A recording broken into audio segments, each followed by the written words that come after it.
So guys আজকে হচ্ছে picnic. এখানে হচ্ছে চিকেন আর নিচে হচ্ছে ভাত, এর নিচেই এখন ছাদের মাথায় পুরো আমরা এই কজন করতেছি এই চিকেনটা রান্না করতেছি আমরা। এখানে গাইস এই থালা বাটিলে বলছি একেবারে শুধু খাচ্ছি। আর এখানে নাড়ার সময় দেখো খুন্তিটা দেখো গাইস, খুন্তিটা দুমড়ে ভাই নৌকা এক সাইডে নাটি খুন্তি দুমড়ে ফেলতেছে।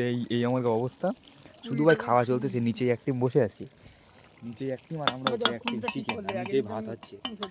কী করবো এইভাবে বসে শীতের সময় ঠান্ডায় আগুন তো পাচ্ছি আর রান্না চুলো আলাদা সাল। জানুয়ারি মাসের আজকে মনে হচ্ছে আজকে 6 তারিখ আজকে জানুয়ারি মাসের 6 তারিখ। আজকে পিকনিক চালু করে দিচ্ছি, চিকেন আর ভাত। তো এই আমাদের ব্যবস্থা এইসব বান্দা। এটা হচ্ছে মিউ, আমাদের মিউ। এটা হচ্ছে আমাদের মিউ ফ্ল্যাশটা নিউ জেলাবো মিউ। এটা হচ্ছে আমাদের মিউ। তো আজকের ব্লগটা এতটুকুই, আবার পরে কোনো দিন একবার আসবান